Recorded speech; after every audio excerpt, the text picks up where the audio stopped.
the only way to really begin this evening is to kind of open the space with intention and prayer. So I'm going to invite Pat McCabe, Women's Dance Shining, to kind of open our space with prayer, and thank you for offering that to this space. So Pat, over to you. Thank you. It's an honor. I'll say, hey, ha, hey, ha, hey, ha, hey, ha. I say greetings, holy creation, all the spiritual help, all of my relations in all directions, the flying ones, swimming ones, creepy crawling ones, four-legged ones, all the waters, all the standing nation, the trees, stone people, every heart that's joined here, those hearts that we're connected to, all those ones who are conscious and aware of our meeting here. Let's reach out to you this time. Holy Mother Earth, I just ask that you take a good look here and see that some of your children are gathered here. We're putting our minds together from all parts of the world, from all parts of your body, from all of the ways that you're informing each one of us at this time. So I ask that you notice this gathering here. And I ask that you might hold us here as we come together with intention. I especially reach out to you, Mama, at this time and ask for your nurturing, for your nourishment of us. Not only the sustenance that you give us and everything that you give to us to take care of everyone we love, but nurturing in our bodies, the way our bodies are holding our empathy, our compassion, the way our bodies are holding our feelings, the way our bodies are holding our thoughts. I just ask for nurturing and nourishment, and I ask for you to inform us with your love and your way, your strength, your creativity, your beauty, your deeply, deeply relational principle, and help us feel how much we are you and you are us, and how interconnected we are. Ask that you nurture our feelings, this powerful, powerful gift that we were given to have emotion, to have feeling. Help us to understand the preciousness of this gift and the power of it. And I ask again for your nurturing presence there. And then I ask for your nurturing of our minds, the patterning of our thinking, the patterning of our beliefs. And in those places that we are not aligned with your principles, with your way, with your movement, I just ask that you might gently propose to this powerful aspect that we've been so taught to move from, that you inform that place with the nourishment of the truth of this construct.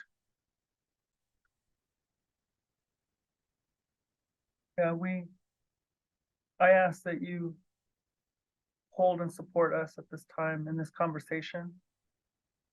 And I call on the spiritual help as well, the spirit of all the life here, the spirit beyond the physical form, to be present and to inform, to make a place for you here, to make a place for all the life here. And even between the words that are said, see this as a place to reach in to our lives, into our actions, into our thoughts, so that we can harmonize and that we can participate in this possibility of being an omnibeneficent presence as a five-fingered one. Show us that way to uphold the honor of being human beings. Show us what real love is. Show us the truth. And I ask also that you might illuminate for us how to participate fully in the very highest possibility for life and light and love. In this way, we open this meeting, this very precious time of coming together with intention for all my relations.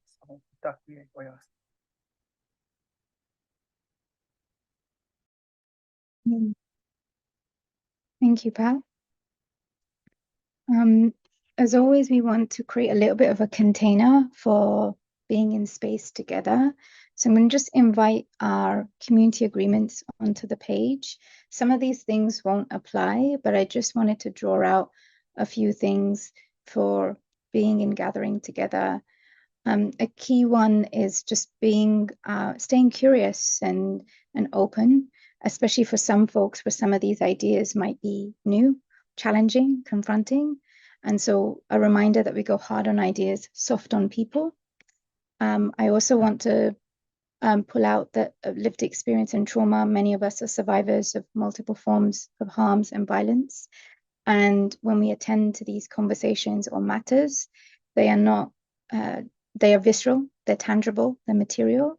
And so an invitation to opt in and participate in the ways that feel appropriate for you if you need to take some time away. There will be some content there'll be content warning that might be create discomfort for folks or be activating. So just really encouraging you to attend to yourself. And we'll also put our aftercare menu at the end of the session. And then just also for these times where we need to be building powerful, robust movements and deepening in solidarities, that these are ongoing conversations. Not everything is going to feel resolved. And that we stay curious and allow our creativity to surface, and that we commit to non-performative learning in these spaces. So with that in mind, I'm just going to share for folks. I'm Farzana Khan. I'm one of the co-founders and co-directors at Healing Justice London. And at Healing Justice London, we work to create capacity for transformation that we so deeply long for and need. And we try to do that at different levels. We try to do that within and amongst our communities, especially as people who are deeply depleted, impacted by many forms of trauma and harm. We try to create that capacity on a structural level. What are the physical infrastructures that we need, from housing to food? We often call that life-affirming infrastructure because capitalism, colonialism, all the isms are against life. And so what does it mean for us to create life-affirming infrastructure that can attend to all of our aliveness, and then sustained capacity? And that's really for our movements and our grassroots spaces where most of our ideas, our genius doesn't get to flourish and thrive because of burnout, because of lack of resource, because of conflict. And so really trying to work and stay present to the ways in which we can navigate the different forms in which we experience breakdown of our movements and our most powerful ideas and possibilities. With that in mind, I also want to just acknowledge many of us who are also attending this session are deeply impacted by what is happening in Gaza, in Palestine, in Sudan, in Haiti, in Congo. And so just taking a moment to really recognize this moment of global reckoning against multiple forms of power imbalances, imperialism, and how that's impacting us. And some of you are attending straight from action, and just also visibilizing that this at Healing Justice London with Rehearsing Freedoms, many times we've explored whether we go ahead with these sessions, do we continue having these conversations, what is the appropriate forms of action we take. And one of the reasons that we are going ahead with this conversation is because a lot of us in the global majority, our communities, our lives have experienced destruction, violation over and over again. And there is a wisdom, there is an intelligence in how we can support each other to survive, to come together, and also deepen in solidarity. And there are other ways that you can see how we are trying to pivot Rehearsing Freedoms because we're not in a rehearsal. This is it, like we're in it. And so if you're curious about that, you can have a look on our website or our and I think I'm going to actually now invite the team to share a video about Rehearsing Freedoms. It doesn't feel appropriate for me to share, given that we've got Marai on the call, and also I think on the live and stream, and also Alex, who have been two of the most formative people in healing justice. I often say to Marai that we are living out something you prayed for and called for. So I'm going to ask our team to share a little bit of a video about what Rehearsing Freedom is, because I think they articulate it, both Alex and Marai, on what are we attending to through Rehearsing Freedoms.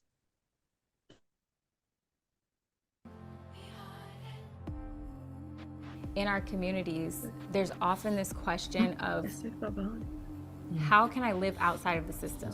If it's the water that I'm swimming in, how can I live outside of it?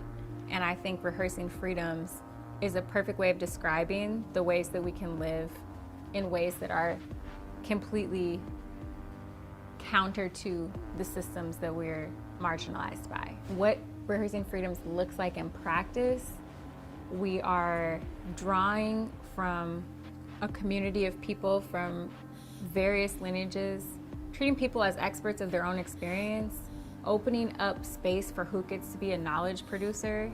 We have completely reminded ourselves that we hold this wisdom. We hold this wisdom in our communities that we need to get free. This is love work. Yeah? This is dream work, this is grief work, this is light work, this is shadow work. This is a practice that invites us into practice. I would love us to rehearse liberation that is attentive to our wounds and our grief. So, here's my question. Who could we be if we fell in love? If we fell in love with each other and our movements? If we played together, grieved together, and stayed through the trouble? What could our rehearsals be? What joyful, complicated freedoms could we rehearse?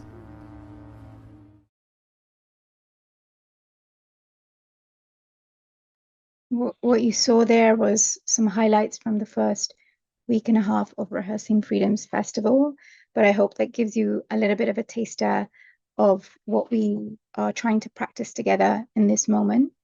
I now have the great honor of inviting in our speakers. We have three speakers here tonight that inspire us deeply and whose work offers the world so much. And we'll be going with first Dr. Annabel Sowemimo, who will kind of give us a lot of contextual framing, speaking really to around public health and decolonization, and whose bodies and health matters, given that Healing Justice London is works on the intersections of health and healing, and so starting in a very localized space. And then we will have Alnoor Ladha kind of take us into a more hybrid space of some of the ways that in which we need to dismantle the current dominant frameworks, and what are the alternative practices and ways of being. And then we'll have Pat McCabe, who will bring us into vision and where we can go. For full transparency, when I asked Pat what she would like to speak on, she said, I'll move by what moves me. And so that's what's going to happen. And we move with that. So I'm going to now invite Annabel onto the screen. And Dr. Annabel is a doctor, academic, activist, and writer, as well as being a sexual and reproductive health registrar at the NHS. Annabel is a co-director and founder of the charity Reproductive Justice Initiative, formerly known as Decolonizing Contraception, a freelance journalist and author of Divided: Racism, Medicine, and Why We Need to Decolonize Healthcare, which has been published by the Wellcome Collection and Profile Books. Welcome, Annabel. Thank you very much. I'm just going to share my screen because I have some slides. Okay. So hopefully everyone can see my slides on the screen. I know not everybody likes slides. I find them quite helpful to guide me, being dyslexic. So hopefully it helps other people follow also. So I'm just going to talk about hopefully 10-15 minutes and provide a bit of context around I suppose how we conceive of bodies and who matters. I'd say that obviously over the last few weeks we've seen how this continues to play out in real time. And it's been an exceptionally challenging time for some more than others over the last week. So as said, I really look at this issue both as a healthcare provider, so I'm at the end of my sexual reproductive health training, and then also as an organizer around reproductive justice, access to abortion, access to sexual health, and then also as a researcher. And also being critical of that system. And hopefully this will come out in the Q&A more, but you know, what are the limitations of my work and my contribution within the confines of institutions and spaces. So just to give a trigger warning, that some of the things that I discuss and some of the images used do highlight racial and sexual violence, and you know, if people need to step away, mute or turn off their screen for a bit, that is absolutely fine, but I do think context is very important. So just to contextualize a lot of my work, I'm talking about anti-oppression, particularly anti-racism work, and decolonizing as a framework, which particularly over the last few years we've seen it just kind of being applied to everything, and trying to grasp whether it has a usefulness and what that usefulness will be in our movement spaces, as well as if it serves purpose within institutions, is quite at the heart of what I kind of continue to do. And, you know, we see movements around decolonizing the museum and how we go about things, and whether, you know, really we're looking for museum abolition in some cases, and actually the repatriation of materials, really. So I find this quote by Priyamvanda Gopal, hopefully I've said that correctly, I've practiced so many times over the last kind of 12 months, from an article written on decolonization and the university.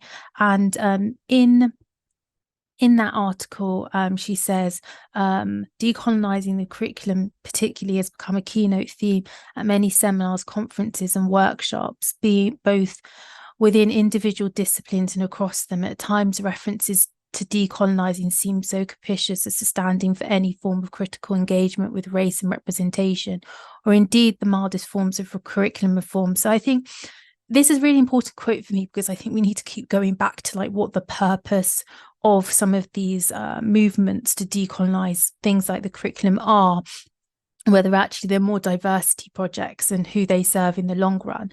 I think context is really important. So I'm very much a product of British educational institutions, particularly elite educational institutions. I did my undergraduate medical degree at UCL, which for many people they may be aware of was quite instrumental to colonial project. It had sister universities like the one that my dad trained at in the University of Badon, which a lot of Nigerians know this was the sister university, but a lot of British people completely unaware that it was created in its image to kind of reinforce that idea of British education and that being the pinnacle, but also that knowledge system being put on a pedestal, and local knowledge systems kind of being abandoned essentially.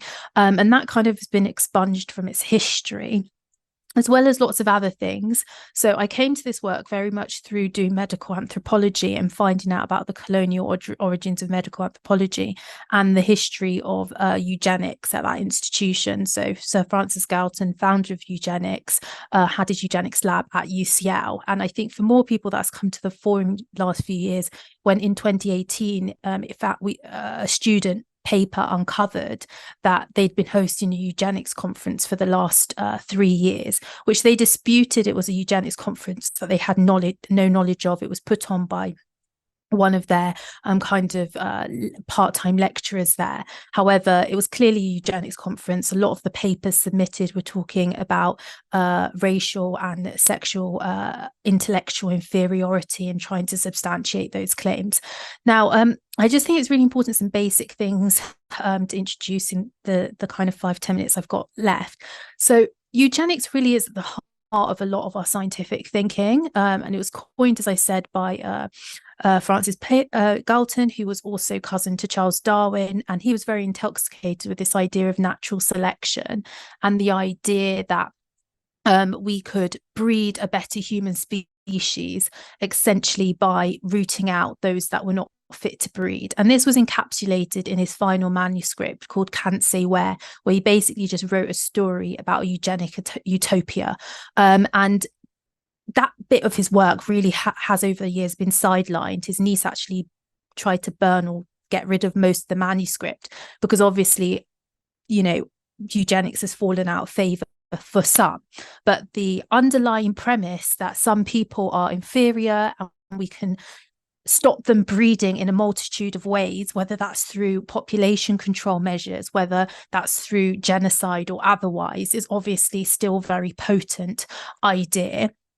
And these ideas are just really encapsulated in our science. So this is just one example, but his protege, Carl Pearson, was a really prominent statistician, did quite a lot of studies of indigenous people and their travels using bones craniometry to neatly categorize people into racial groups, to essentially make deductions about different racial groups' characters and make and reinforce that idea that race is this defined process and then can be a hierarchical process essentially. And that idea is very much enshrined in our thinking and has just been something that we can't shake within science and just within our worldview, really, that you belong to a category which is determined by the way you look. And if you don't fit within a category, you have to be placed within one. And then also the normal within that category is generally defined as kind of a whiteness and proximity to. And wherever you go within science, it's just very difficult to shake. So in terms of thinking about decolonizing, there's a slight difference between well, there's not a slight difference, there's a lot of academic debate about the differences between decoloniality and decolonizing, but in simple terms, a lot of people talk about decoloniality as the process and how you go about some decolonizing, whereas other people think decolonism more in our movement spaces that have been taken into the academy. So this is quite an important quote around that. Decoloniality denotes the ways of thinking, knowing, being and doing that began with but also precede the colonial enterprise and invasion. Implies the recognition and undoing of the hierarchical structures of race, gender, heteropatriarchy and class that continue to control life, knowledge, spirituality and thought, structures that are clearly intertwined with and constitutive of global capitalism, Western modernity. And I think that really helps people, you know, center what we're all talking about when we're doing this work, because I think often people do lose sight of this. And just to say again, my processes were really re-enshrined about how we think about healthcare when I went to do my master's at London School of Tropical Medicine and Hygiene, another colonial institution set up in 1899, essentially to strengthen the colonial project, because British troops were dying of infectious disease in the across the colonies, and we needed to think, or British troops needed to think of ways to stop that happening. And this has really shaped the research that comes out of the institution, but still the work that they do today and the dynamics of that institution and those spaces, what work gets funded, whose work gets platformed, what issues are considered important and of prominence. And when we think about these huge institutions and the influence they exert on our health and our well-being, we have to think about these legacies and how they continue to manifest, and they are reflecting on these processes, but still we have to think about how these things change. So what do I mean about this? A lot of the time when you go to these institutions, you very much are told to center your health thinking around things like the Sustainable Development Goals, which very much think about development in this terms that countries in the global south are not well developed and they're just underdeveloped due to their own lack of success. And through achieving these goals, we can get them to a point of kind of prosperity, which obviously negates a lot of the history around why some countries are underdeveloped and what's powered to the so-called development of other countries. But it also, we also need to change the challenge the epistemologies behind these beliefs, like the idea that, for example, living longer is always what all societies aim for. That's like a very Western concept, to just want to keep going on. Other cultures center, reproduction and having large families, where that's increasingly frowned upon within our society. So just a few more quotes. This one's from Linda Tawa Smith, who is a Maori professor from New Zealand, who wrote Decolonizing Methodologies, and said to decolonize is to acknowledge the often harmful role that colonization has played in distorting knowledge and restructuring our society. Ask how we may dismantle epistemologies derived through colonialism and instead center the experience of indigenous populations. And I think centering that knowledge, and also realizing that knowledge flow has not always been in one direction. I often talk about the whitewashing of health and science, and this idea that societies have just been languishing through time, and actually things like vaccination, immunization were happening globally, thousands and thousands of years, and how not knowing this information really shifts our ideas about who's considered knowledgeable and worthy. Don't want to run out of time, but just a few things. So this image for some people can be quite stark. A lot of people may already be familiar with Sarah Bartman, or Sir G.T. Bartman, who was an individual that belonged to the Khoi tribe, which have their own very complex kind of history in racial hierarchy, but some scientists, very early scientists like Carl Linnaeus, put them as that missing link racially between humans and apes. So they were considered this really inferior tribe. They belonged to they were in the Southern Cape.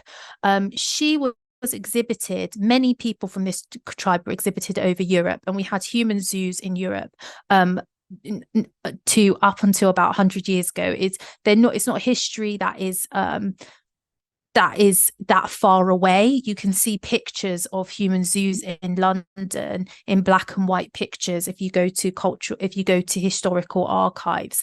And I think her story is quite striking because it shows how we've reinforced ideas of certain people's bodies as pathological. She had quite large buttocks in the pictures that they took. This was deemed steatopygia. And with total disregard, she was dissected by a French scientist, and her body was stored in a Parisian museum until the 70s, and it wasn't repatriated into the Southern Cape until Nelson Mandela's presidency. And I think this is just one of so many stories I've come across about human zoos and individuals. There's another story of a feet, like remains in the Hunterian Museum, another London museum on science. And I think understanding these histories really, it clearly shows how there was a consistent effort to demean and deride groups of people that is ever prevalent today. And it's actually very relevant to now. Which we need to consistently kind of challenge. So just to say that very much my clinical work in the UK centres on the dehumanisation of people within reproductive health services. This is a quote from a book that some people might have read, Heart of the Race, Black Women's Lives in Britain. And there's a chapter that talks about Black women in the NHS. And this says, so you have to take that into account when looking at what happens to us here in Britain. You only have to talk to Black women. The number of us who suffer consequences of bad birth techniques, for example, where the afterbirth is left in and sometimes becomes infected, or the number of us who get sterilised against our wishes because some doctor persuades us to have it done when we go to hospital for something completely different.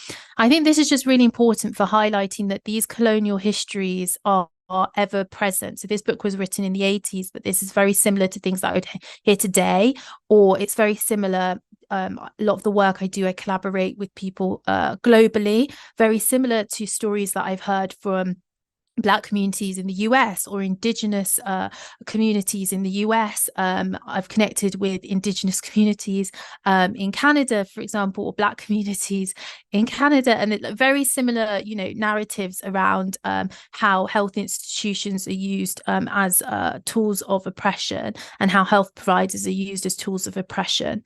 I don't want to take up too much more time, so just to say that there's a deep intertwinement between the legacy of my specialty in eugenics and it being used as a tool of oppression to people. In this country, we've had lots of movements against that. So this is another quote from Heart of the Race, specifically talking about contraceptives being used against Black and working class women in Britain. There were campaigns like Ban the Jab run by OAD.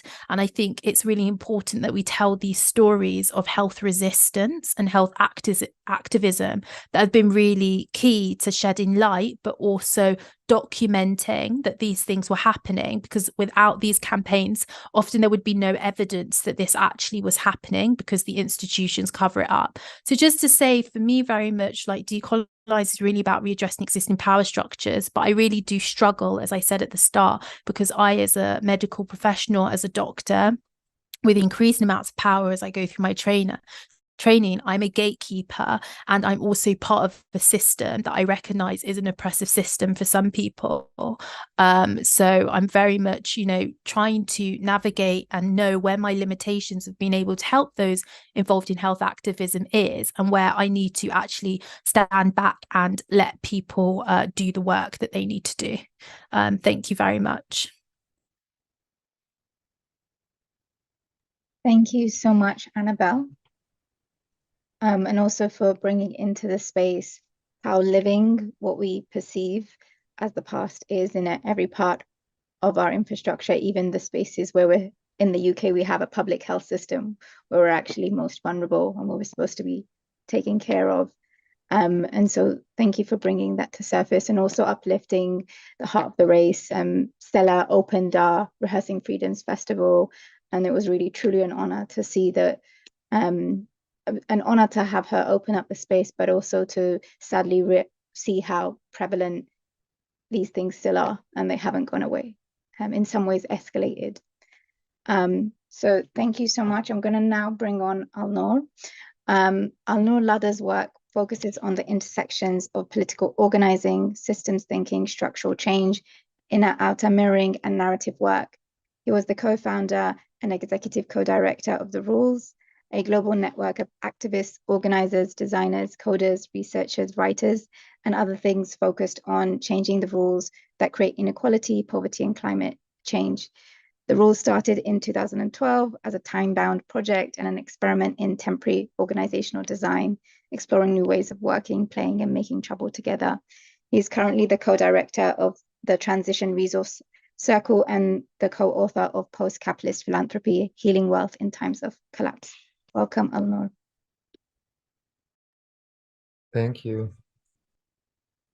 And thank you for having me be part of this. It's an honor. And gratitude to Annabel for opening us and sharing all that she shared, and the beauty and the grief of all of that.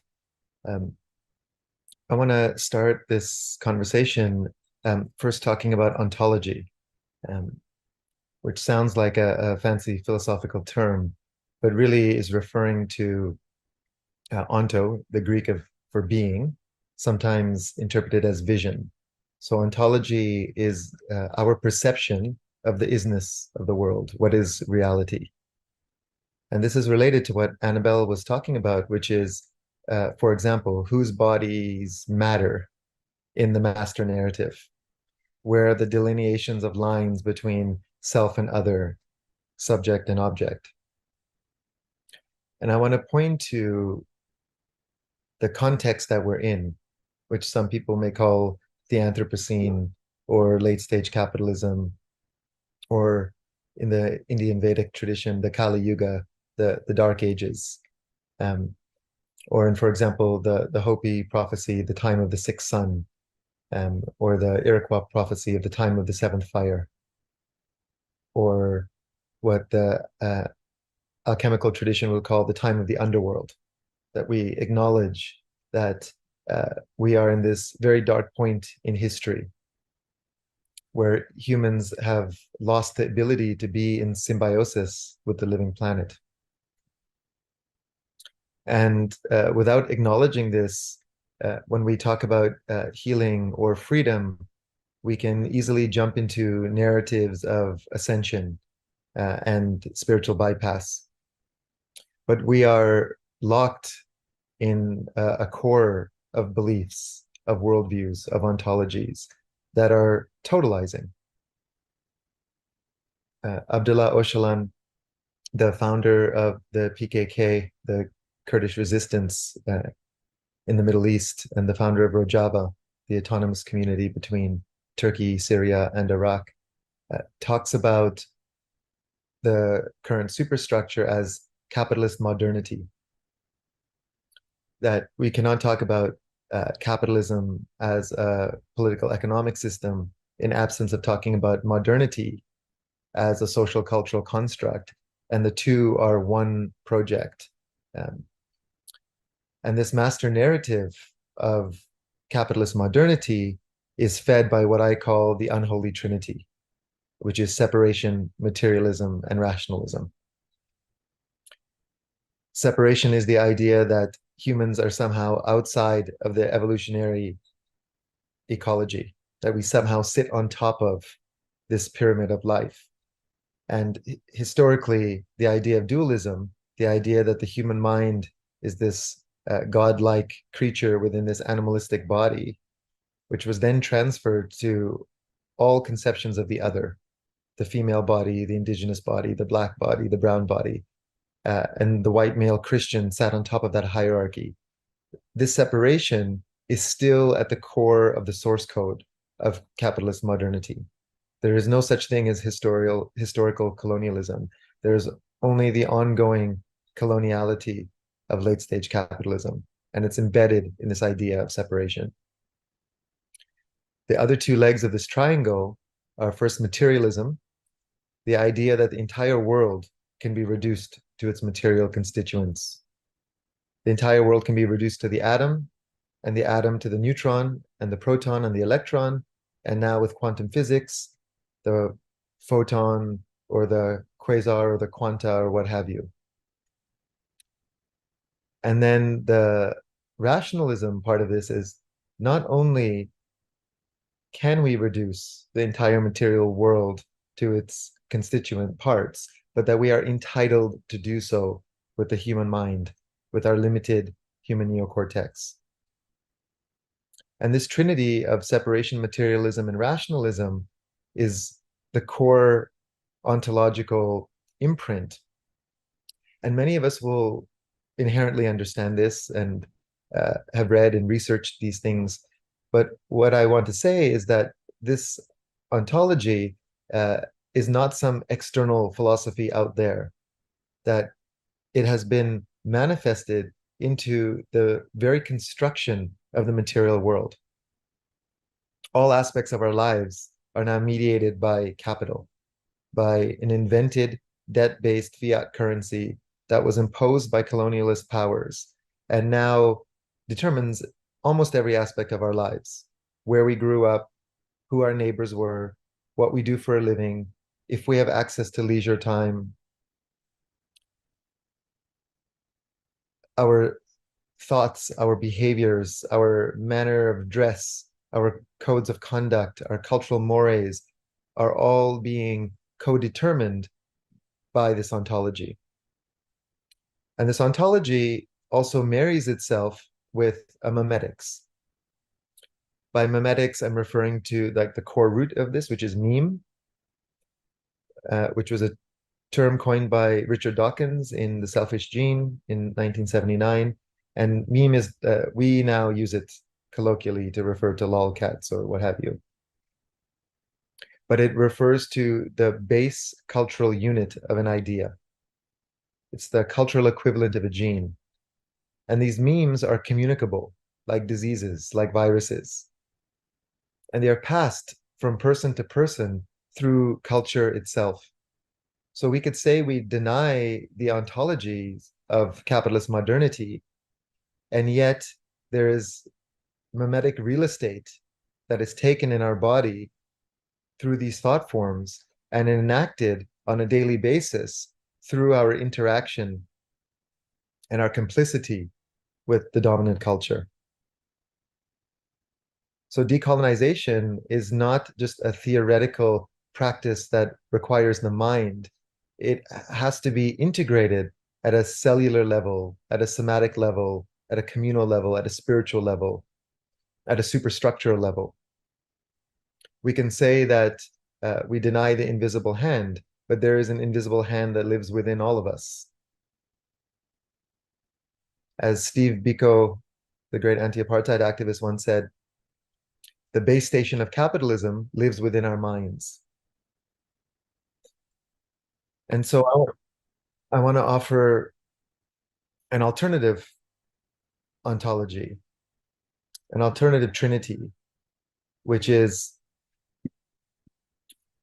animism, relationalism, and interbeing. I argue that animism is the antidote to base materialism. That when we understand and integrate and internalize that not only the world, but the cosmos itself is alive and is in dialogue with us, that requires something else of us. It requires reciprocity, consent, conversation, the asking of permission. And the praxis of animism, by its very existence, undermines materialist reductionist scientific thought. And this is not to say that science is bad and animism is good, but to say that science is one way of seeing the world. It is the floor of understanding in a certain agreed upon circular logic, but it is not the ceiling of understanding. So we can engage in the practice of the scientific method without making it the arbiter of all truth. I will also argue that relationalism and relationality are the antidote to rationality. That we're not trying to amputate rationalism, but we're pointing to a trans-rationalism, which its primacy is relationships themselves. David Abram, in The Spell of the Sensuous, says, there is no such thing as objective truth. There's only the quality of relationships, which is in some ways a paraphrase of the Pan-African and South African conception of Ubuntu, which is we are who we are through others. There's no truth outside of the interbecoming of kinship and relationships with humans and the more than human realms. And finally, the logic of separation, the antidote to that is the logic of interbeing, or what Indy Johar calls interbecoming. That there is no locus of control centered at the individual. That we are a congress of life entangled in an ecology of becoming and being. The very idea of the rationalist individual being able to make decisions and enact their will over the world is part of the fallacy of so-called Enlightenment logic. We're now discovering from neurobiology that we have these very powerful biomes that in our stomachs that have that include more foreign bacteria than human bacteria. So even the neat, tidy understanding of the human is being displaced. That we have this vagus nerve that comes from our stomach to our brain that tells our brain the quality of our thoughts, which is dependent not only with what we eat, but the bacteria that is fermented and created in this interaction of what we are eating. We're learning from quantum physics that we are entangled in a codeterminant universe, that time itself is undulating in ways beyond traditional linearity and temporality that we can probably never understand. That there is non-locality and bilocation of cells and atoms that are happening simultaneously. And so our notions of time and fixity are being disrupted. From genetics, what we're understanding is that all the we understand of modern genetics has come traditionally since the Human Genome Project from 7% of DNA, what scientists call junk DNA. And now they're understanding that this majority DNA, this 93% of our DNA, actually is pulsing an electromagnetic force equivalent to how organs project electromagnetic force. And so in a very real sense, our ancestors are living through us. And so the fundaments of separation materialism and rationalism are giving way to a more animistic, relational, interbecoming, quantum queer worldview. And that is going to require new superstructures, what I point to as sort of post-capitalism, which is not to say it's another ism that comes after capitalism. It's not another temporal state, but it's created and co-created through the enactment, socialization, and entrainment of values such as solidarity, empathy, reciprocity, cooperation, and a commitment to the living world, and understanding that ontology itself is at the core of the political struggle. That there is no separation between the inner work and the outer work. That we are running out of political solutions, and we must open the vistas to mystical solutions. What ontology and memetics teach us is that the manner by which we approach is more important than the thing we think we're approaching.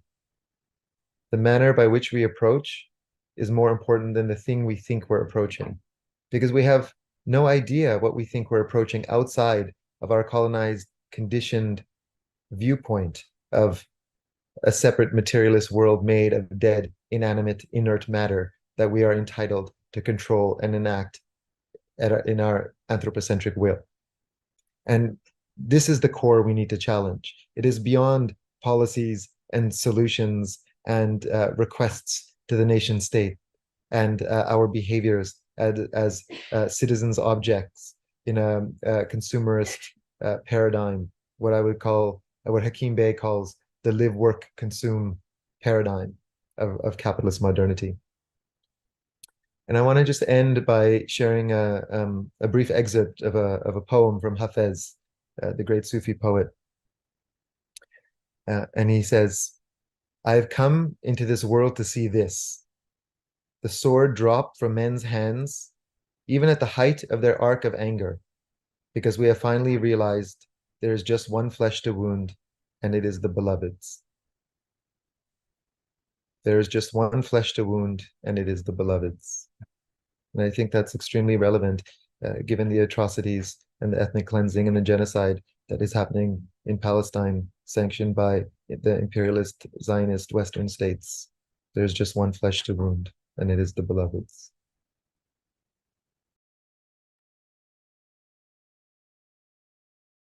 Thank you so much, Alnoor, and also for drawing out how much everything that we want to transform is being lived already inside of us, and how much there is a invitation to practice and train differently.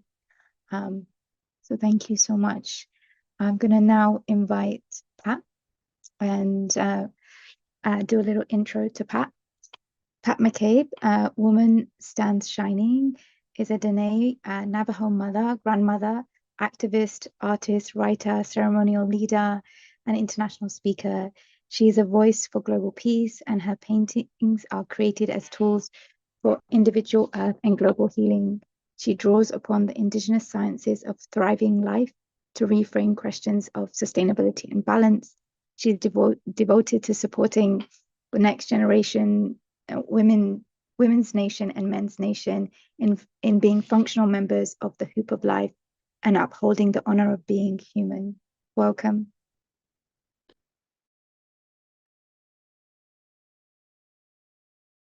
Thank you so much, Farzana, and thanks for this beautiful event. Thank you for the honor of being a part of it and really appreciating the relatives that went before me. So thank you. I actually would like to begin by singing a song. So one hallmark of indigenous peoples, I think we can say, is that we often hear that they hold creation stories. How did all this begin? How did human beings arrive here? But I want to propose that we are continuously telling the creation story. It didn't just it wasn't a one-time event. And so in that sense, I feel like we're on this journey together. So I want to sing a traveling song for us collectively as we move along as fellow travelers here. So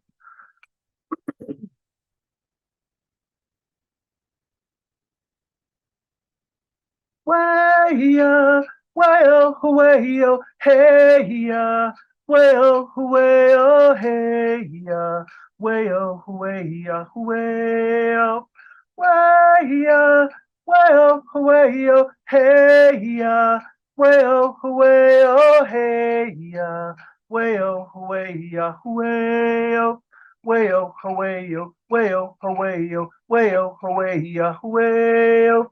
Way-oh, way-oh, way-oh, way-oh, way-oh, way-oh, way-oh, way-ya, way-oh, way-oh, hey-ya, way-oh, way-oh, hey-ya, way-oh, way-ya, way-oh, way-ya, way-oh, way-oh, hey-ya, way-oh, way-oh, hey-ya, way-oh, way-ya, way-oh. Way-oh, way-oh, way-oh, way-oh, way-oh, way-oh, way-oh, way-oh, way-oh, way-oh, way-oh, way-oh, way-oh, way-oh.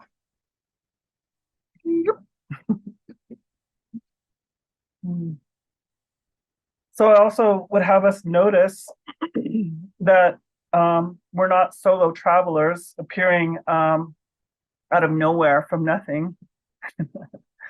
That we're actually traveling in a line of generations. So maybe some people have heard the idea that that 7 generations are to be considered in all of our actions and activities. But also, I would propose that we might benefit. I benefit from seeing myself as traveling within 7 generations. So sometimes we're looking at 7 generations forward. I think that's how that principle is thought about mostly. But sometimes I see myself as the middle generation of the 7. So I have the 3 behind me, myself, and 3 ahead of me. So I always use this kind of gesture to describe that. So I'm always traveling. I'm traveling as a pack, really, all the time. And so I want to invoke from my lineage, and here I'll introduce myself the way we do. I come from Dene Nation by blood, and I was adopted into the Lakota spiritual way of life by spiritual practice. And then the two have kind of come together, and more has been added. But traditionally, we introduce ourselves by our clan. So I'll say She'e'ia, Tachi Nishli, Aro Ashi Bashichi, Ma'edishkeshne Dashanale, Klaus Chidao Shiche, Aquata was Dani Nishli.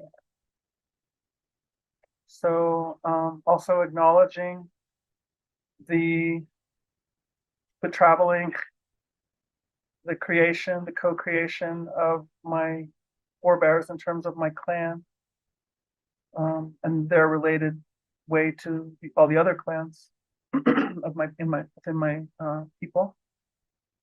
So just noticing that about myself, that I'm not here alone at all. I can't be, not in time or in space. And so I want to name that recently, recently I've taken on the stewardship on behalf of Dene Nation, of some land at the base of one of our 4 sacred mountains, which is a movement that's occurring in what we now call the United States, and I'm sure in other places as well, where land is actively being restored to the stewardship of indigenous peoples.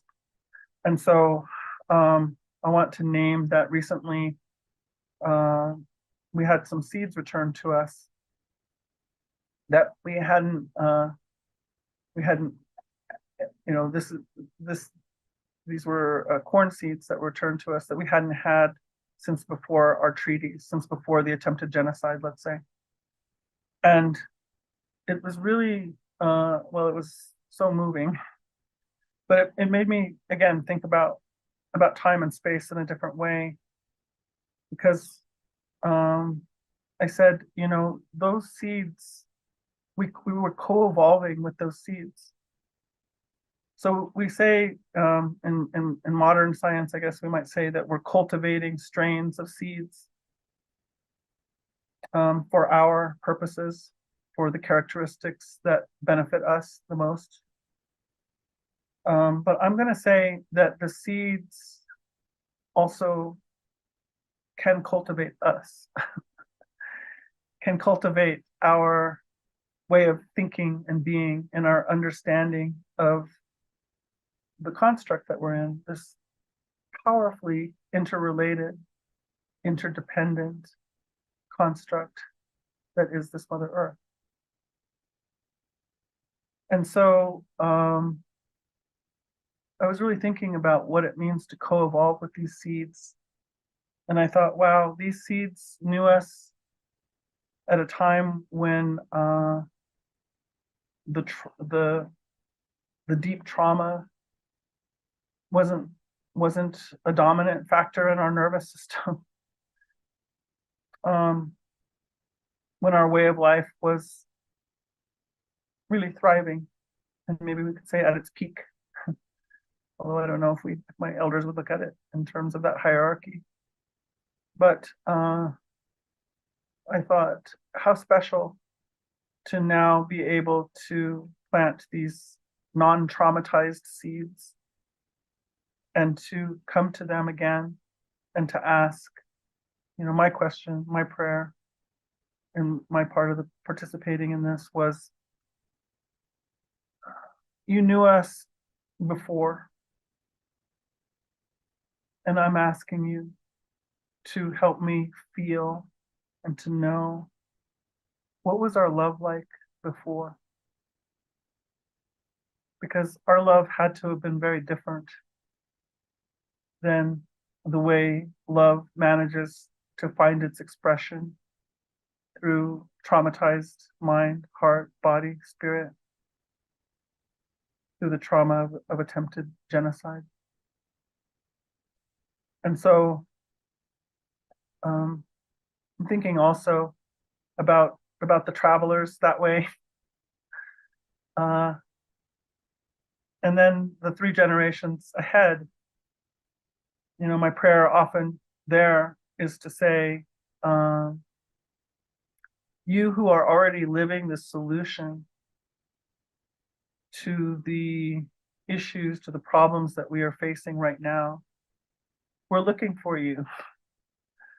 We're calling out for you. So I ask you to sing back to us from that place, as all of our activities now and all of my ancestors' activities, all of our ancestors' activities were devoted to furthering our lives. What I'm doing here, what I'm engaging in now, what I'm bringing into my field of consciousness, what I'm holding as my belief, this was the soil that you grew from as you moved towards solution. So I'm asking you to sing back so I can hear you and find you, and so that I can travel, you know, towards you and show me the way. So this is maybe another way of looking at 7 generations. So I wanted to move through a little bit from what I heard from both of our amazing speakers.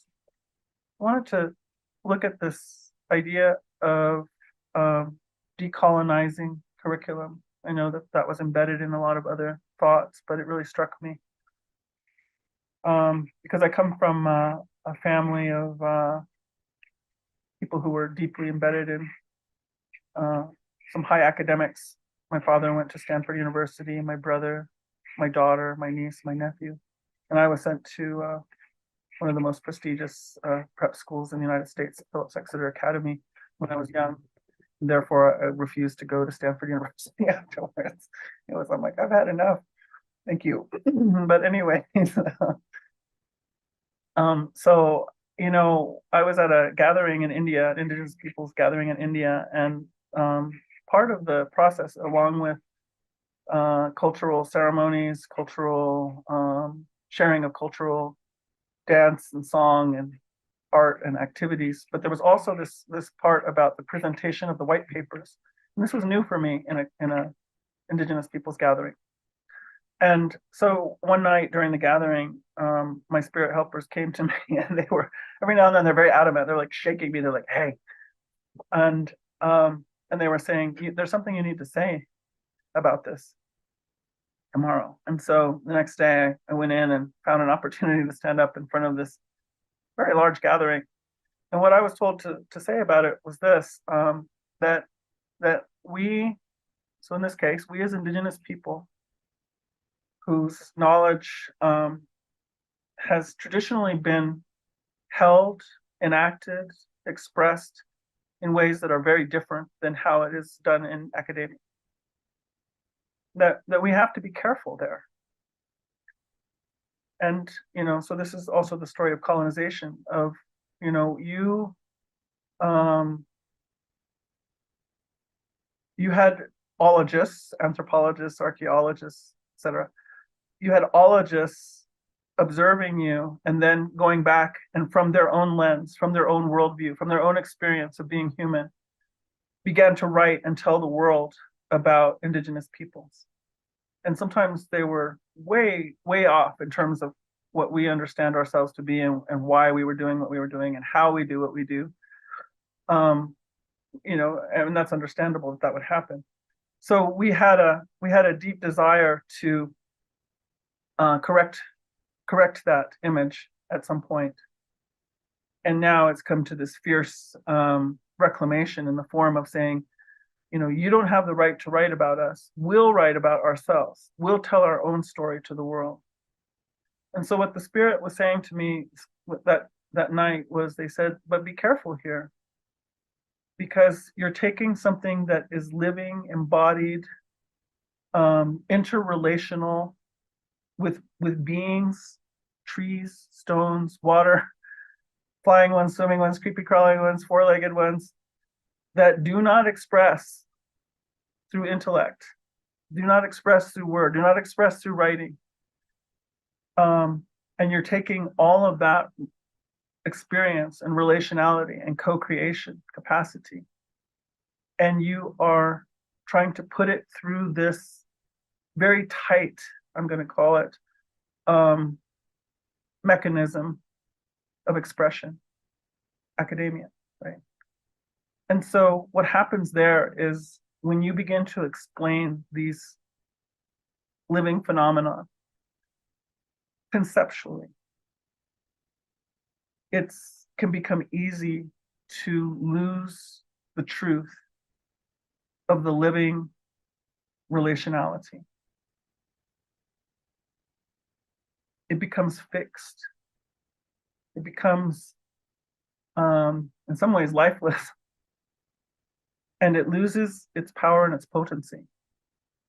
So people who have been separated from that way of being human, that interrelational way with understanding ourselves not only as part of Earth, but as Earth,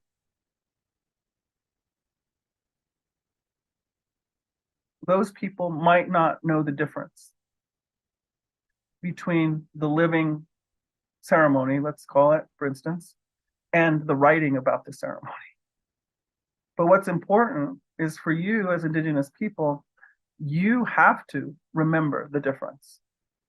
And if you get too involved with conceptualizing through this mechanism of academia, these living practices, pretty soon you're gonna lose track, and you will no longer have access to these living practices. And this will be a tragedy. This will become a tragedy for this whole earth.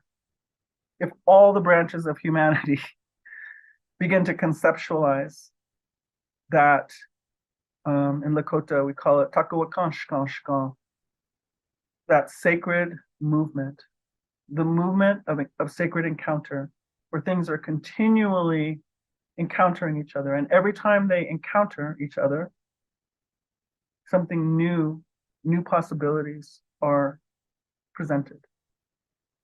So that is actually the structure of Earth. It's not only an interbeing of deep relationality, but it's also a construct of encounter and birth, the birthing of new possibilities. This is a structure. So when we think of structure, often, and especially in academia, we want to pin it down. We want to be able to weigh it, measure it, science as well. Repeat it. That's the clincher. You got to be able to repeat it. We want to pretend that this construct is fixed, but it isn't. It's a continuous opening, creative possibility, and that is its structure. But it's a structure that is not fixed. So I wanted to say that around this idea of decolonizing curriculum, because I question myself whether we can put this medicine through that lens. I think I have enough time to express one other thing here. So Dr. Greg Kahete, who is an indigenous scholar here, lives down the road from me, he wrote a book called Native Science. And in that book, he talks about how, he was puzzled when he was reading what the ologists had to say about their encounter with us. They were saying, they called us primitive and childlike people. And so what I loved about him is he was saying, there is a system of thought going on over there that causes those people, when they see us, to think of those words. I wonder what it is. So he went in, and looking through his lens, he believes that most of these ologists who came to observe and write about us early on were actually English aristocratic men. So he said, maybe if I understood their culture, I would understand why this phenomenon happens. So as he's trying to observe them through his lens, what he thinks he sees is up until the age of 5, they're allowed to sing, dance, play, pretend to their heart's delight. But at the age of 5, that gets stopped by and large. And from that point on, the primary activity of the educated aristocratic man in England is to hone the intellect. This becomes the primary, really the solitary way of knowing anything. So when these gentlemen come to what we now call the United States or North America, they're observing indigenous peoples. What are we doing?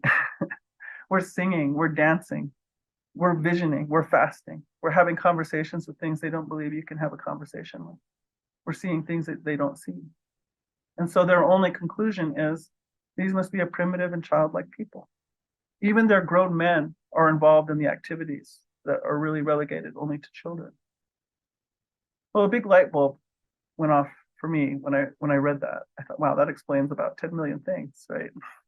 Because that colonization and that dominance of that way of being human and knowing anything spread across the entire planet quite quickly and was imposed upon human beings everywhere. But what I want to finish with is saying that, what I've been saying lately is if sustainability is the highest and most sought after technology on the planet, who should we be talking to? We should be talking to those peoples who've known how to live in one place over an extended period of time, 1,000 years, 5,000 years, 10,000 years, 20,000 years, in relative health, harmony, and happiness. Because these are the true scientists of sustainability. The proof's in the pudding for them and their existence, right?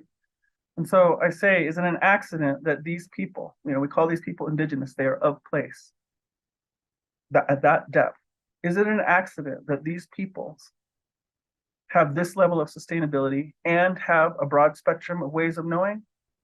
I'm going to say no.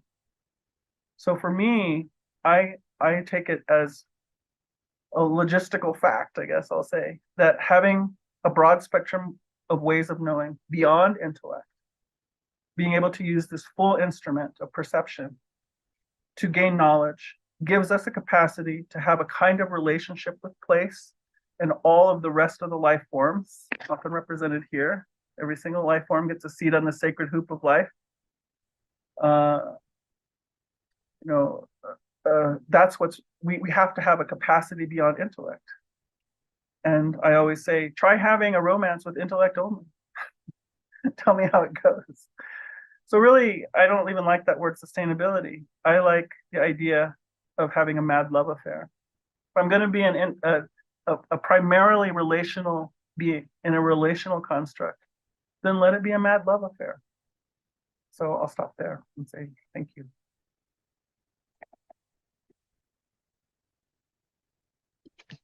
Thank you so much, Pat, and particularly the reminder to this ongoing encounter of birthing and possibility. So thank you so much. I'm going to now invite us to, Pat, you, for folks who know us, know that I'm like a nerd for numbers and numerology, and you kept speaking to 7, and so maybe inviting us to a 7-minute break, and then we'll resume for questions. And I'll also invite our speakers to maybe draw out things from one another, because we can definitely see the crossovers between you all.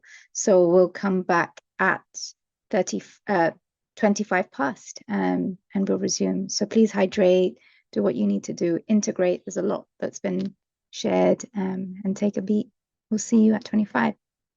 So just inviting you to settle, and if you are coming back, a few answers to what people are practicing.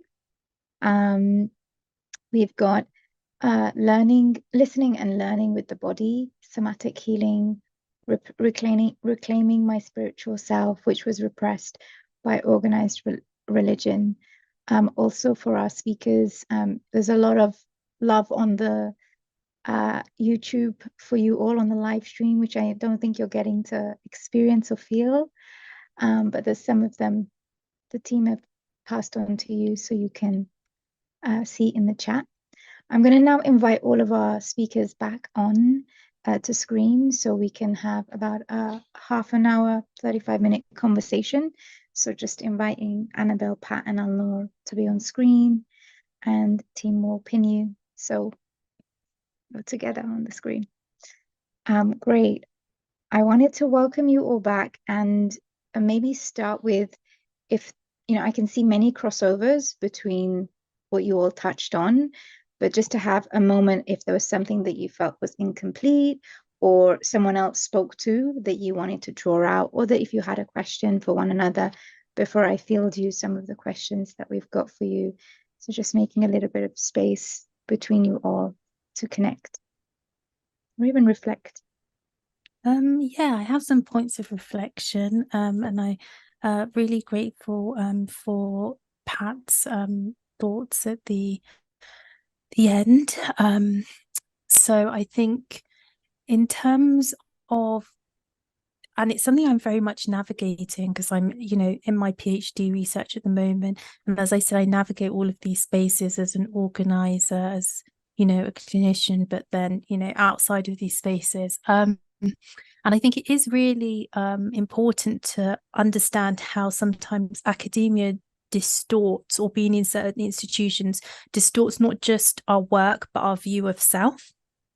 And you have to be mindful of who you're catering to, and the purpose of your work and your research and things like that. So when we go into spaces and we say that we're going to try to, I don't know, look at the environment or something from a decolonial lens or something like that, inherently in those institutions, there are levels of acceptability and understandings of self, and you have to fit your work through a certain medium in order for them to be able to be assessed, for it to be quantifiable, markable, and that limits our knowledge.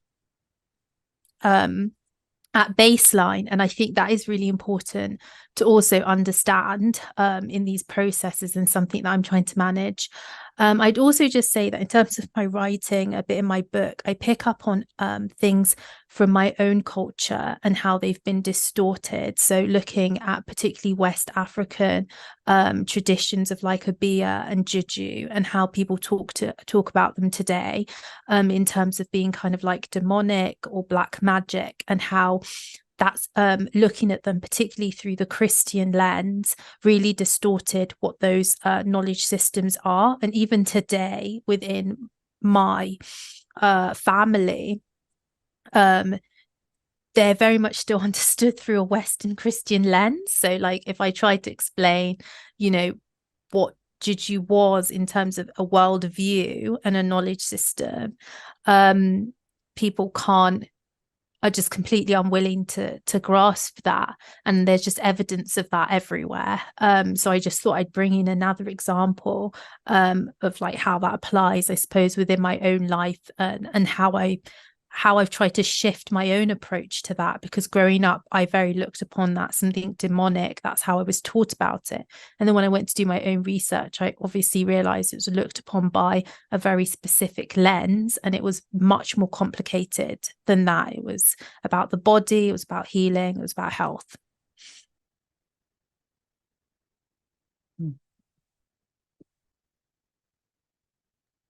You look like you're going to come on.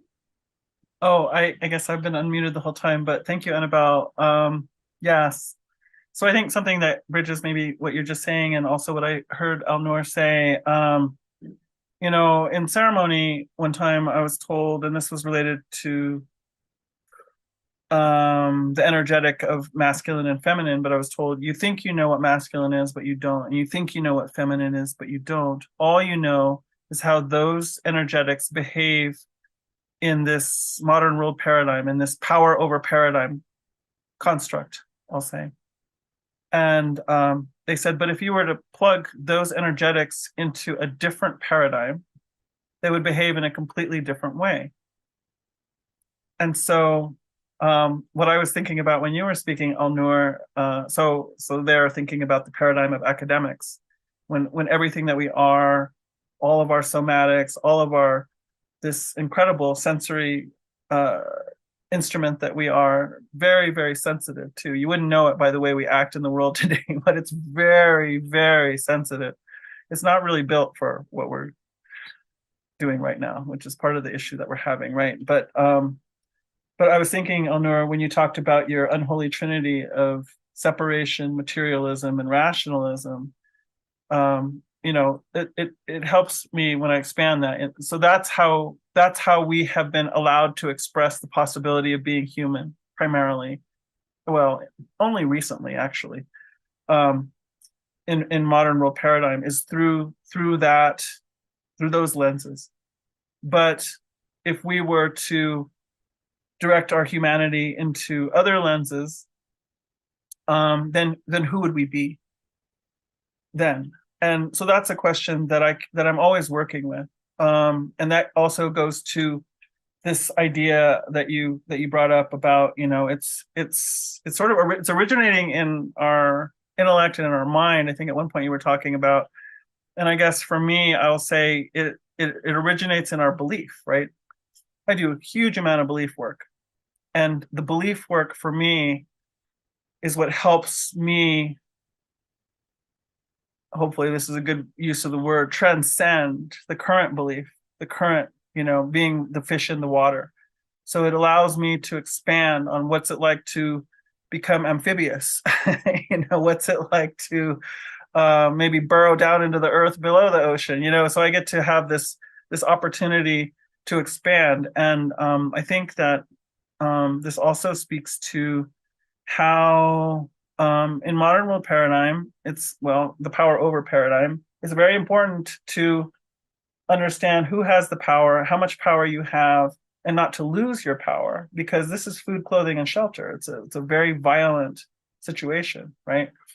And so in that construct, knowing is imperative. You're supposed to know. You're supposed to know. You're supposed to be in control.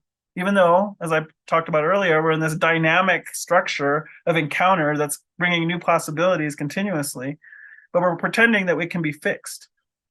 But it's not. And so I think modern world paradigm has a really hard time with that, the unknown and the unknowable. But in both of my cultures that I operate out of, Dene and Lakota, and in Lakota, there's this concept of the great mystery, and it's a given. So I always say that, you know, when you begin your science believing that you can know everything, you get completely different results than when you go into your science knowing there is no way to know everything. I am one receiver in this human body of infinite, I mean, so many different possibilities for receiving that make up the whole of this organism we call Earth. There's no way I can know or perceive it all. I can contribute my part to it, but I can't know it all. And so that creates a very different understanding of what human presence means, yeah, as being part of this organism. Alnoor, would you like to pick up on anything before I field you some questions? No, I think let's go to questions. I appreciate what Pat is sharing and what Annabelle is sharing, and yeah, I'm fermenting with it. Okay, great. So we've got a question, which is in a time, and you can see it also in the chat, in a time where so many folks are so certain in the rightness of their ideas, and this is on many fronts, but I'm thinking about white supremacist, materialist, rationalist views, source code, as Alnoor referred to. How can we create spaces for grappling with ontological transitions we need in a time of, sorry, it just escaped me. And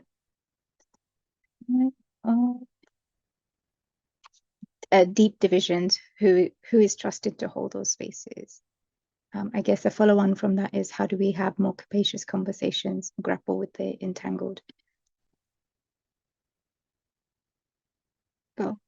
I'll just say one thing here about I guess how this relates to my reproductive justice work. I think at the center of when we talk about decolonizing is the idea that there is not one way of knowing. When we talk about global majorities and cultures outside that of the kind of dominant oppressive idea, and we've spoken about this reinforcement that there's one way of knowing and how integral that's been.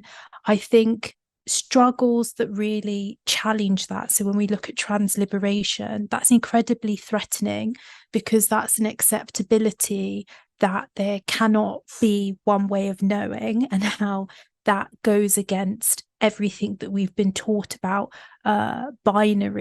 being binary, and that's very threatening. So I think in terms of having these conversations and making spaces where people are willing to accept that there isn't a singular truth, that's very, very threatening to the overall enterprise of colonial oppression.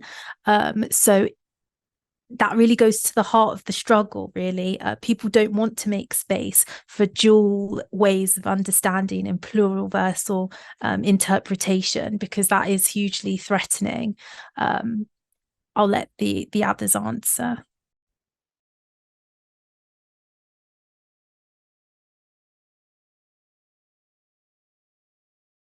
Pat, would you like to go?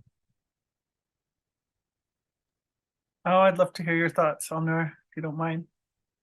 What was coming to me was this line that I was gifted by a plant much more intelligent than myself, where the plant said to me,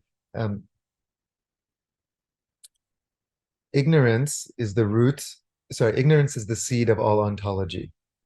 That was the first line. Ignorance is the seed of all ontology. And the second line was, the midwife of this seed is humility. So what it was trying to tell me, from my limited understanding, is that when we start to grapple and contemplate our ignorance, this becomes the midwife of humility. And from humility comes wisdom, right? Just sitting with the consequences of what it is to prop up one Western body, the 2,000, 3,000 calories a day, the iPhones, the computers, the paved cement roads, the automobiles, the fossil fuel, globalized extraction infrastructure, supply chains, all of that. If we could even just get a glimpse of that for a moment, we would drop to our knees in awe and horror.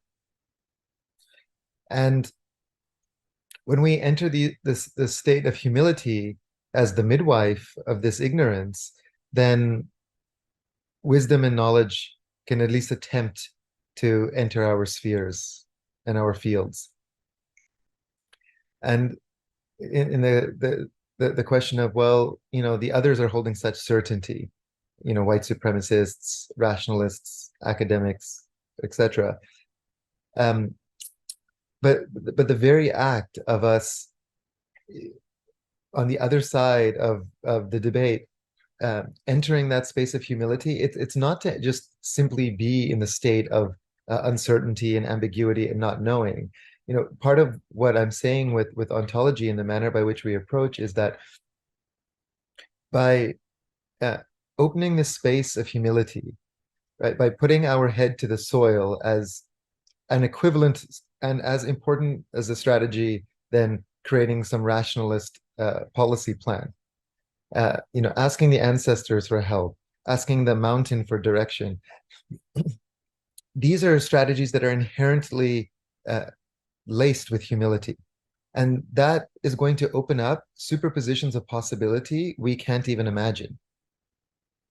And we don't do these things in order to open up these vistas. They become a consequence of being able to hold the negative capability, from being able to not be seduced by this Occidental need for answers and problem solution and will over. And something else will emerge. And those who hold very strong beliefs, their beliefs will crumble in the face of that. And their beliefs are already crumbling. I think even the idea of certainty, and we hold it as it's some finite thing, but just in academia itself, you know, I pointed to just 3 or 4 fields where certainty is crumbling through quantum physics, neurobiology, evolutionary anthropology, etc. And then, of course, the very ecology of Pachamama, of the living world, is changing in response to our ignorance. And so the world is mirroring back the state we're in. And the more of us that claim these relationships with what Pat refers to and Lakota peoples refer to as the great mystery, that becomes the opening, because that is the salvo for the dialogue to begin.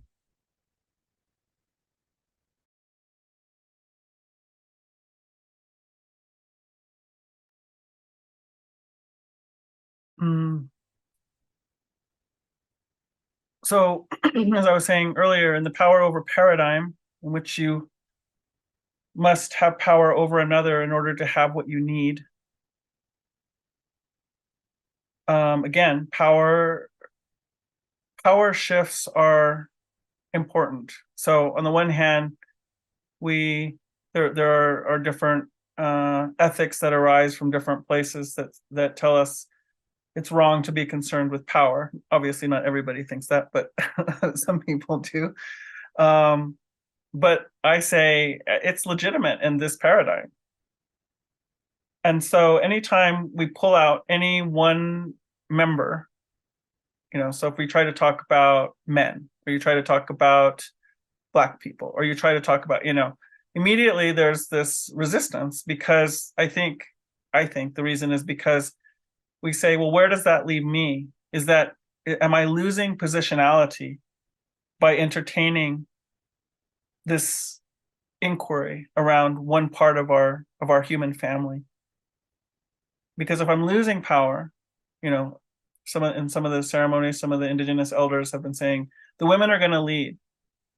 So that's a very provocative statement in this structure, right? It's like, well, so anybody who doesn't identify as a woman is like, well, hold on a second, where does that leave me? You know, I'm already struggling in here. Like, I'm really struggling in here. And suddenly I'm getting the ground pulled out from under me. So what am I supposed to do? What do we say? So I just want to acknowledge that that's the playing field, first of all, that we operate under oftentimes, that we're subjected to in many ways, but also that we have agreed to. And so it's hard to think outside of that. And this is why it's hard to create the spaces. Like the part of the question was, who do we trust to hold such a space? Because whoever has the floor, so to speak, is being given an inordinate amount of power, maybe we could say, or is coming from their perspective, which, you know, changes the dynamic of the conversation. So I just want to acknowledge that dynamic. And so I'll say that, you know, in traditional communities or in indigenous communities, where hierarchy has actually served, in the sense that we can say we have elders. There are elders that we witness that live, that their way of life seems to create harmony. Their way of life seems to create abundance for the whole. Their way of life seems to create peace among us. We have a possibility of coming to them and asking them to host a conversation. And that's not part of the structure of power over paradigm so much, right? And so I'm thinking about that, and I'm thinking that, you know, one of the ways that is, when held correctly, it's kind of a loaded word, but when held correctly, the ceremony is a place to come where we acknowledge that we're secondary to other forces, to fire, to water, to song, to movement, to spirit beings, etc. That's a place to come and inquire. And this is also something that's hard to come by in modern world paradigm. But I'm going to say that perhaps one place where this is what I tried to do, is I was trying to set up a communal moon lodge for my town, where women could go during that time of their sacred way that they bring of menstruation. I thought, wow, we have so many power dynamics among the women. How can we learn how to just allow each other so that we can have this space? And my thought was that we should have ongoing talking circle or listening circle, where the hierarchy is downplayed, where everything is placed in the center for everyone to look at. We're not debating, we're not addressing each other. We're just bringing the part of what we hold to whatever question is being posed, and then everybody walks away. So that might be a possibility for how to hold a space like that.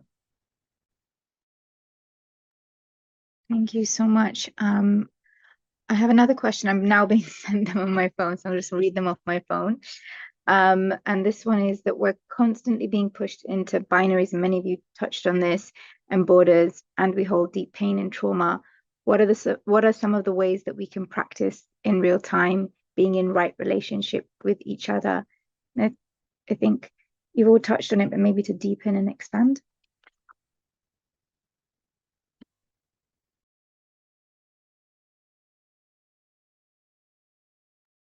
Maybe I'll say a little bit about a continuation of memetics and framing. I really admire the work of Culture Hack Labs, which is an activist collective that does deep framing work. And they often talk about syntropic frames. So syntropy is the opposite of entropy, the opposite of breakdown and degradation. Syntropy is symbiotic and harmonic. And so what we have to acknowledge is that English is an inherently binary oppositional language. It is an us versus them language. It is no coincidence that the scientific revolution and quote unquote enlightenment were born from primarily the English language, of course, French and German as well, but primarily the English language, as was the Industrial Revolution, as was colonialism, imperialism, genocide, and enslavement, uh, and patriarchy and white supremacy. They're embedded within the very structures and confines of the language itself. And the language is also very noun-based, right? It's like 60 or 70% nouns, people's, places, things. And so it creates the thingification of reality. Teokus and Ghost Horse, who's an elder, Lakota elder, and Pat and I know very well, he often talks about how Old Lakota is a language of primarily verbs. And when you have a verb language, like you don't say the storm is coming, you would say storming, or whatever the equivalent is. And that then ensconces humans and those engaged in dialogue in an animistic, participatory cosmos. It's a very different way to verbally engage with the world. And so when we're faced with these binaries, what I try to think about is, what would be the verbed approach to this? What would be the type of language that transcends subject-object dualities within this? As well as, like, what's the syntropic frame? So, for example, the us versus them frame, a syntropic frame would be something like, our healing is bound together. So this is a horizontal metaphor. It's not a vertical metaphor. My healing is not linearly coming from your healing, but they are bound together. They are entwined. They're entangled. They're non-causal, but causally dependent simultaneously. And it's a very simple phrase, and yet it holds so much. And I think language is, I wouldn't say necessarily the primary vector, but I would say a central vector for collaboration.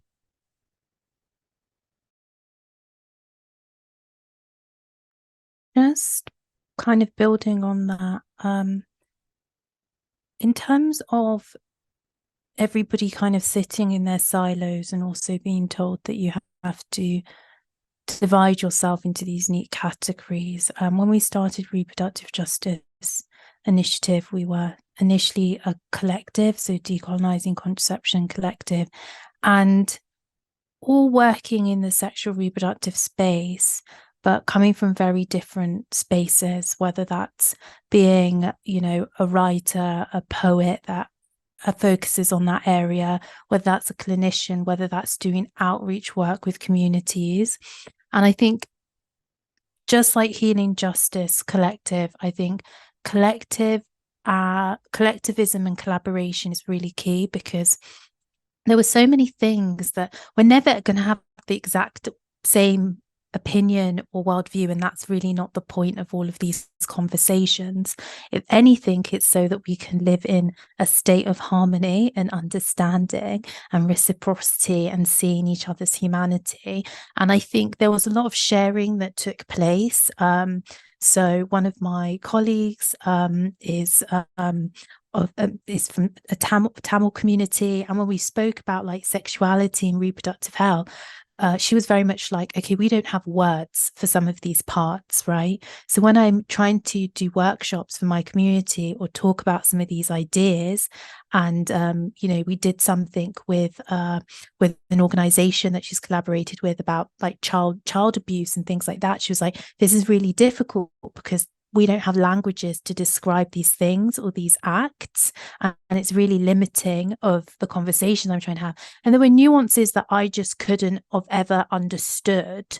There were other things we talked about, like the experience of having like period parties, and I think it just gave me a completely different outlook on my work and what I do that I would just never have if I tried to do this work in a silo. And I think we haven't really talked much, well, we've just touched upon about individualism, but I think there's a lot around what we've talked about, which gears you psychologically in this society to work as an individual for individual accolades and praise. And it's really counterproductive to achieving a lot of the aims that we've discussed.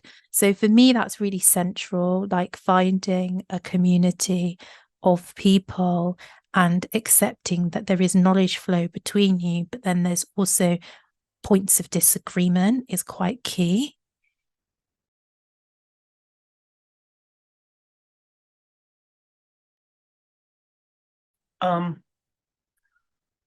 So I think, as I'm listening to the questions, I'm feeling like they're kind of calling for some maybe concrete suggestions in some ways.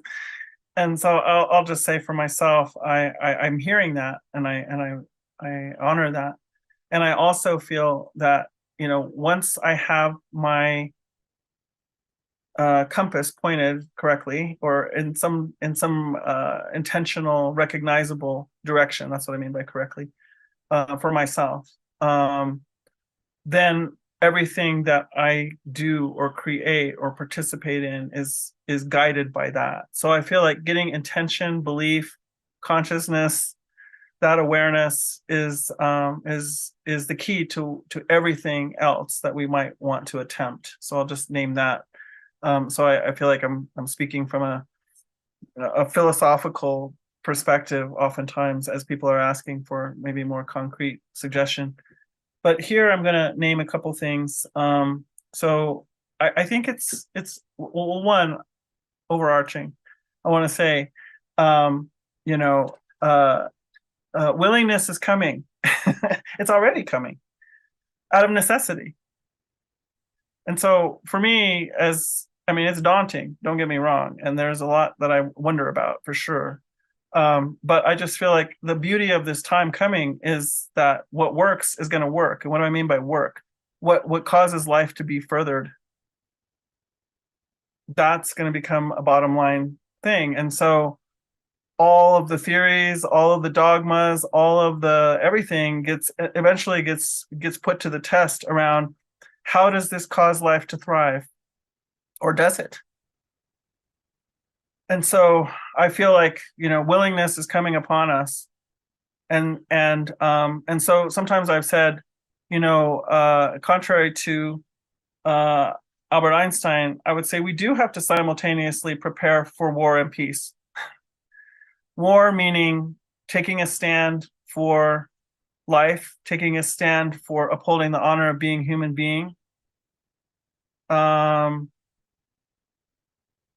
While simultaneously, as willingness comes, as realities are being becoming undeniable, our counters, I won't go so far as to say our enemies, but our counters may suddenly have realizations and say, oh my gosh, I did not know.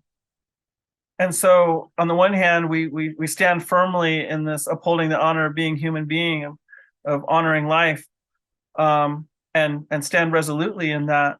But when that moment comes, we also have to be willing to take in the movement of someone coming to realization. And someone might have to do that for me too. So that requires a spiritual capacity, to be able to shift from one stance to the other with some fluidity. So I feel like it's a good idea, if you haven't already, to begin that practice of, and it is a release of dogma, and I'm going to say humility is a factor in there. I also feel like the willingness to really take in, that everything I do affects every other part of this life structure. That's a huge responsibility. And we have not been operating under that understanding, even though science is coming upon a time when it's noticing this. Gosh, it seems like when we do this over here, it affects that over there. It's like, yeah, it is. And so that's where that the phrase mitakwie oyasin, for all my relations, comes in. It's saying I have an accountability to that. I have an accountability to what my actions are, because it's affecting everything, whether I like it or not, whether I intend it to or not. And so it's a pretty immature place to pretend that that's not what this structure is. And so I think for me, that creates a different kind of willingness again to engage in different ways, non-binary way, perhaps. And then I guess I'll just maybe stop by saying, you know, in many traditions, spiritual traditions, forgiveness is always a piece of it, you know, and that's what I've been told. That if we can, you know, so many times when our autonomy, our sovereignty has been violated, we move to vengeance. We're certainly witnessing that in many directions all over this planet. And but if we can forego that and at least come to neutrality, come to the place of, okay, fine, that happened, whatever, I'm going to move on. That's a big move. But when we can actually arrive at forgiveness, what I've been told is that spiritually, that releases a kind of medicine, a kind of energetic, a kind of opening of possibility in many dimensions and even throughout cosmos. And so that's for me an area of study to try to understand what do we really mean when we talk about forgiveness. And that is one of the tools of being a traveler at this time of the Kali Yuga, of the underworld and all those places that you spoke of, Alnoor. Like there's a specific set of tools for being one of the ones who agreed to travel during this time. And I'll say for me in my cosmology, every one of us sitting here is an amazing, I'll say warrior, because you would not be here right now if there wasn't something that you came to bring. And so also say this is the moment that's bringing to bear why you thought you should be here now, what the agreement is. And for me, that can be helpful, and also helpful meeting others, the other stuff there. Thank you so much, Pat. And it reminds me that you recently said to a few of us, like when we gather, we have to ask, what is the assignment? And so also just bringing that into the space. I'm mindful of time and wanting to honor people's time. So, but instead of kind of abruptly ending, I just want to check in. Do any of you have any like final or concluding conversations? These conversations are oceanic in a lot of ways, and we just like skimmed over it. But is there anything that you would like to add before I kind of try and take us to conclusion?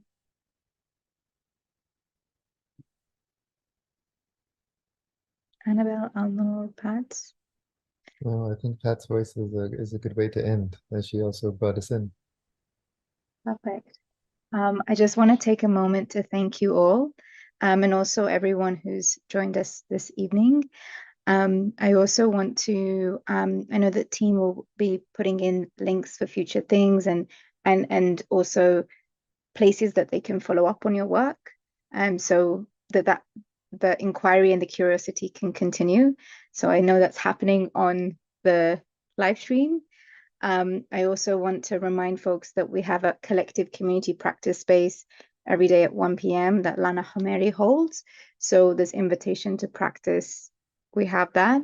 And also, Pat, you touched on forgiveness. And one of the reasons we use this frame of rehearsal was to create more capacity around pre-forgiveness as we move together.